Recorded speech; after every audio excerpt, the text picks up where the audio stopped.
Marion, j'ai une question. Oui, Lou. Tu m'appelles par mon prénom alors qu'on est toutes les deux toutes seules. C'est un truc perso qui m'arrive assez souvent. C'est de me remettre en question. Est-ce que dans ta vie, les moments où tu t'es remis en question déjà t'ont aidé? Est-ce que tu t'es pas trompé? Enfin, est-ce que c'est des moments qui t'aident? Ou est-ce que tu le fais, tu te calmes un peu là-dessus et tu fais attends, je vais pas tout le temps me remettre en question là, voilà.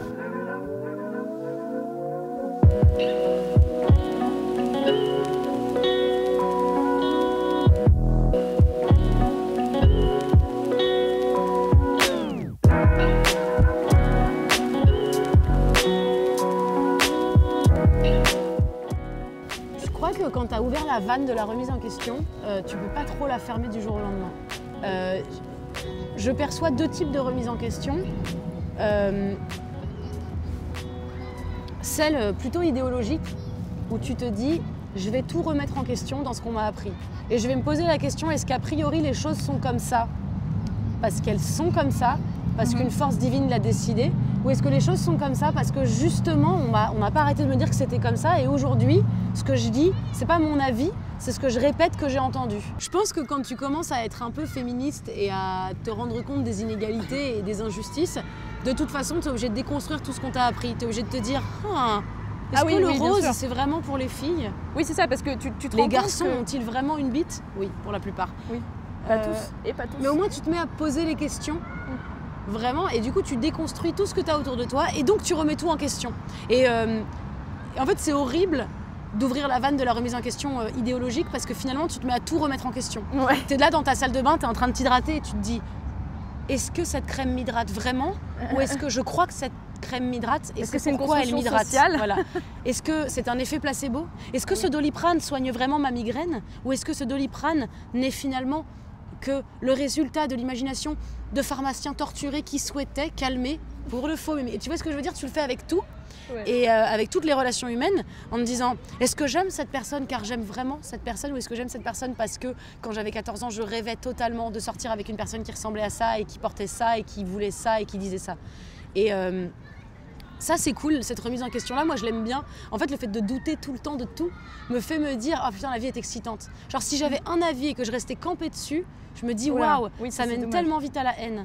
Ça mène tellement vite à la colère, ça mène tellement vite au tu penses pas comme moi, ben dans ce cas-là battons-nous, faisons une sorte de guerre. À Montréal, où j'ai passé 4 mois, j'ai rencontré des gens qui venaient d'une culture totalement différente, pas des gens qui étaient québécois, qui venaient vraiment d'un autre monde et avec qui j'ai parlé féminisme et qui eux n'en avaient jamais entendu parler à part si on a une gag où on se moque des féminazis quoi. Vraiment. Classique. Bonne blague. Classique.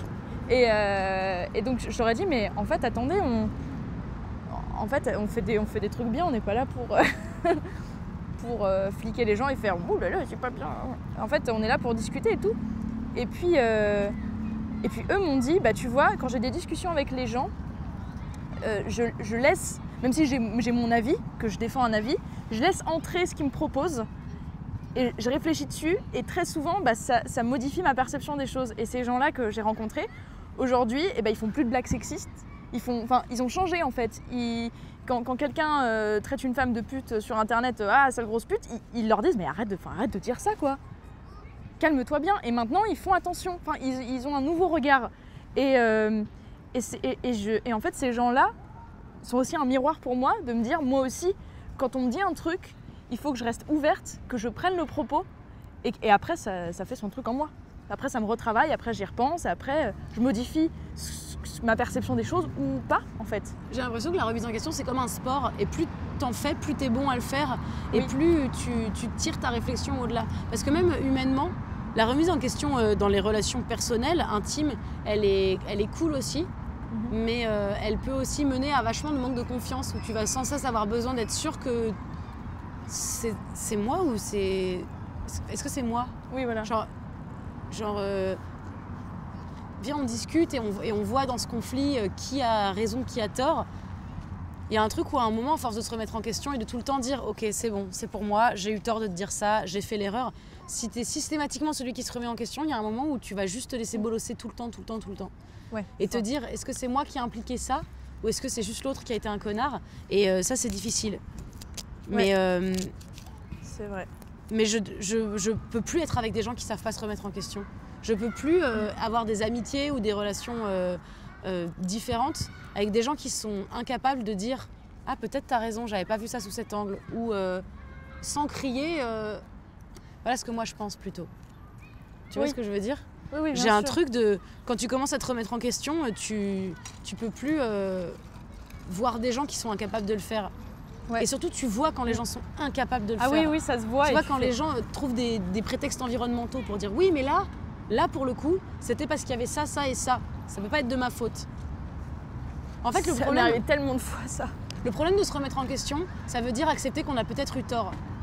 Ça veut dire accepter qu'on a peut-être agi mal ou pensé pas correctement ou penser de manière irrespectueuse. Oui. Et la plupart des gens sont incapables de faire ça. La plupart des gens sont incapables de dire « Ah oui, pardon, j'avais pas vu ça » ou « Ah, si t'es en train de me dire que ça c'est mal, ça veut dire que je l'ai déjà fait et j'en suis désolée. » Ouais. Et ça demande d'accepter de se détester pendant quelques secondes, tu sais. Ouais, de faire « Ah non, je suis con. Ah non, j'ai été con. C'est pas si grave, non, je suis désolée. » On a tous été très cons. Hein. Ouais. Ah, on a tous été cons, mais beaucoup de gens diront « Non. Moi, non. Moi, c'était pas comme ça, en fait. J'ai jamais fait d'erreur, ok ?» Ouais, et c'est ça qui est chiant dans la remise en question. C'est pour ça que ça coûte à tellement de gens. Ouais, c'est vrai. Mais je pense que justement, on en revient à l'amour-propre. Quand tu as assez d'amour-propre, c'est pas grave de te dire « J'ai fait des erreurs. » Tu t'excuses, tu te pardonnes, tu te dis « Bah, j'ai été comme ça à cette époque-là et donc j'ai pensé ça, mais maintenant, je suis désolée. » Le meilleur exemple que j'ai, c'est que mes 2 meilleures amies sont vietnamiennes et au tout début de notre relation, il y a très longtemps, puisque je les connais depuis très longtemps, je leur faisais tout le temps des blagues racistes. Pas méchantes, hein, attention, j'étais pas en train de les imiter et de brider mes yeux. Et c'était pas genre... j'étais pas Jean-Michel Leb, tu vois. Ouais. Pas déconner. Mais je leur parlais de spécialités vietnamiennes culinaires. C'était un peu agaçant à un moment. Et un jour, elles m'ont dit... Marion, excuse-moi, arrête, ça nous fait pas beaucoup rire. On sait que c'est pour rire, hein, on sait que tu penses pas du tout à mal, mais c'est pas drôle du tout.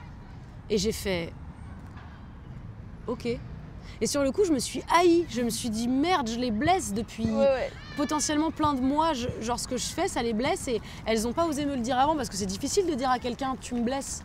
Ah, qu'est-ce que tu me blesses, ferme ta gueule. Et elles l'ont fait et sur le coup, je me suis vraiment dit, mais merde, ça se fait trop pas ce que j'ai fait.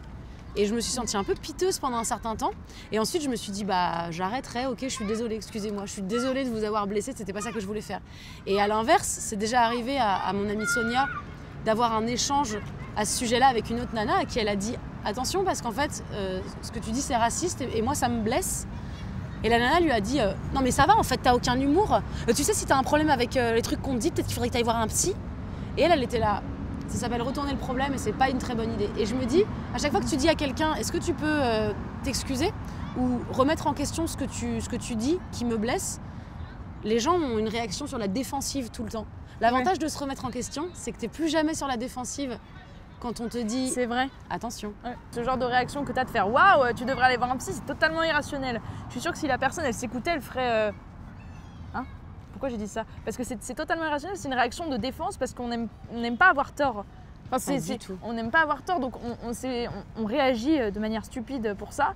Et ça m'est arrivé plein de fois, j'ai pas d'exemple concret, ça m'est arrivé plein de fois de juste de dire non parce que j'avais envie de dire non. Parce que j'avais envie de dire non, mais non, c'est toi qui as un problème, excuse-moi. Et après, de me regarder 2 secondes et de faire non, c'est juste que tu l'as pas écouté en fait. Tu l'as pas écouté. C'est important d'écouter les gens. J'ai l'impression que la première... Grave tort. Non, c'est pas grave.